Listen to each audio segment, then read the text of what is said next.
A warm welcome to all my nursing friends to the channel Nursing Capsule. Here we are just trying to put up all the important points which is needed for the nursing exam in a very concise manner. Today, let's go to the topic tuberculosis. As we all know, it's one of the important topics.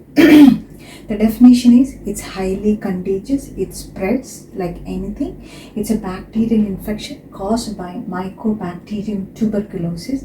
It's acid fast, it's aerobic, it needs oxygen to multiply, and it's very small. Because it's very small, that's why it spread in the air. So that's why it is called airborne infection. And it even spreads to mainly it affects the lung, okay, and in the lung it affects the upper part of the lung, because there more of the apex of the lungs, there more of the oxygen is there. Even it spread to liver, kidney, spleen and all those things. What are the signs and symptoms? Very significant symptoms of the tuberculosis is nighttime excessive sweating, high grade fever and chills. Coming to the confirmatory part, let's go to the test which is usually be done to confirm the tuberculosis is Mantoux test. Mantoux test, 0.1 mm of PPD, that is purified protein derivative, is being injected to the upper arm, and after 48 to 72 hours the reading is being taken just to see any induration or redness or erythema is there in that area. So depending upon the induration we just consider it like it's a positive or negative. If it's a small one or it's almost like the same size or little bit of increase, always it consider like negative. If it's 15 mm increase is there in a normal adult who is not having any exposure to TB or not been to any country which is being infected by TB, then it is being considered as a positive result.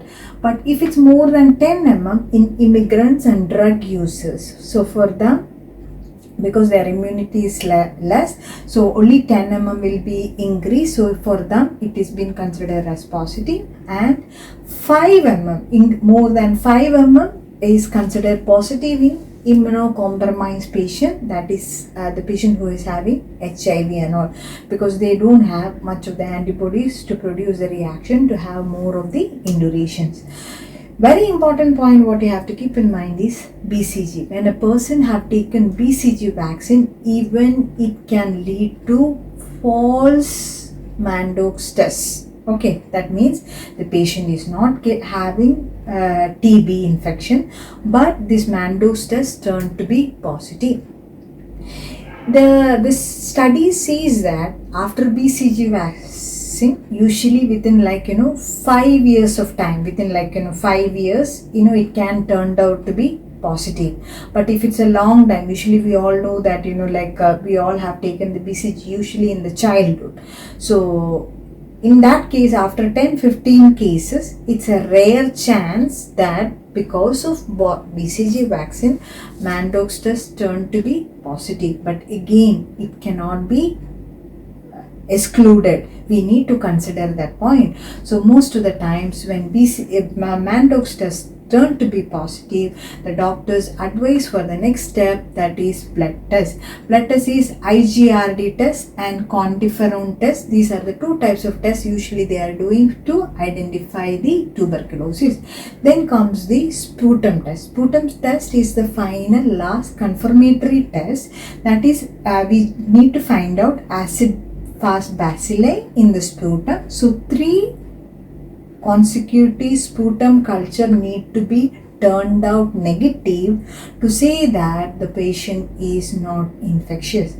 And this 3 specimen is taken with a duration of 2 to 3 weeks time. Clear?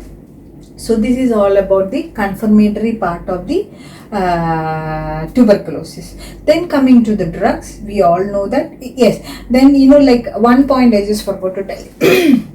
In the Mondox test, when it turned to be positive, I told you that the doctors cannot, or the medical team cannot come to a conclusion that either it's really because of the BCG vaccination or the patient has real infection. In that case, they goes to the blood test. Okay, the blood test will help us to identify whether it's from the BCG vaccine, but again the point is whether it's an active TB or latent TB, they cannot identify from the blood test. Okay, active TB means you are in an active stage in which the organism, the bacteria in you is active, which is capable of spreading the disease. Okay, and even your other organs will be affected because of this bacteria. Latent stages, you have been affected by this disease maybe some years before. Okay, so that is called as latent disease. So these are the two types in which we can just find out.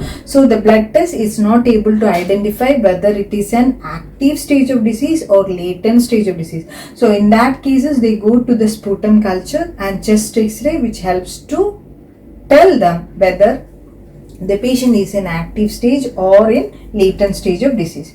Then coming to the drugs, usually the multi-drug resistant is happen. So in TB, 99% of the time, it's not a single drug. Combination of the drugs care should be given. In the nursing consideration, I'll be discussing much more about that one.